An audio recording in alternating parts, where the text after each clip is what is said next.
Hey, Expediting with Lucy here, riding around in the wife's car. I like to talk about speed traps. Back in the early 70s, when they changed the speed limit to 55, it caused a lot of problems. And if you want to know why, go out on the highway and set your cruise on 55 and you'll understand. So people generally ignored it. They used to run speed traps everywhere, all day, all the time. It was absolutely crazy. But in more recent times, here in the late 80s, early 90s, when the feds decided to turn speed limit laws back over to the states because it's their responsibility, they upped the speed limits, went 65, 75, up to 85 here in Texas, for instance. So speeding isn't what it used to be. 70, 75 seems to be what everybody goes. And as you're out here driving around, you'll notice that most cars stay reasonably within that. There's not a lot of crazy drivers like there used to be, comparatively speaking.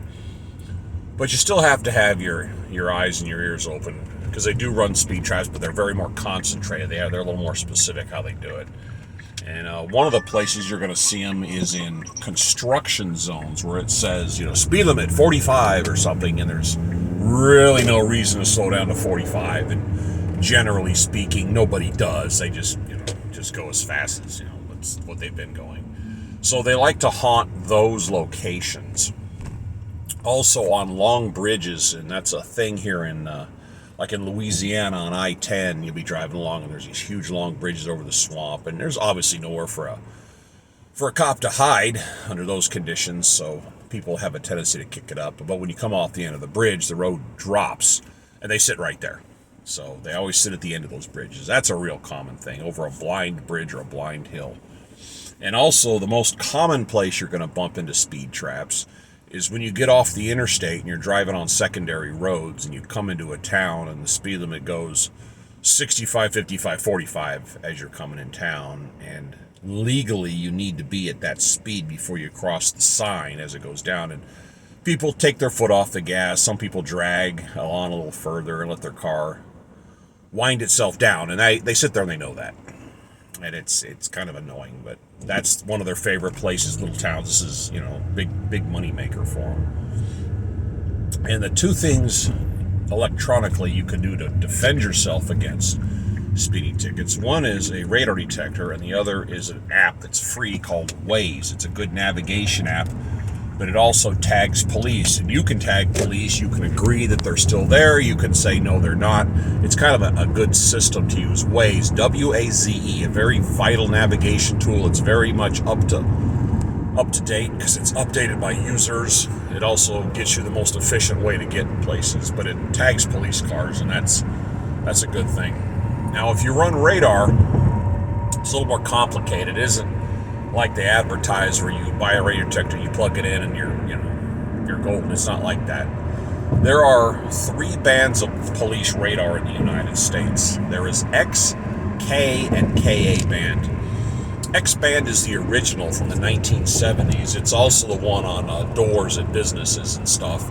And with the exception of one agency in Ohio, there is no police agency in the United States that runs X band.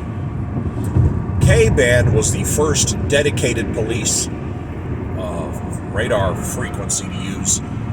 There are some of those out and about, but they're not very common, and one of the big shortcomings is they can't be used while stationary. They can't be used while moving. They have to be stationary to fire them, and that kind of limits their usability. Also, in the early to mid-2000s, GM products have those anti-crash radar doohickeys on the car to let you know you're going to run into somebody.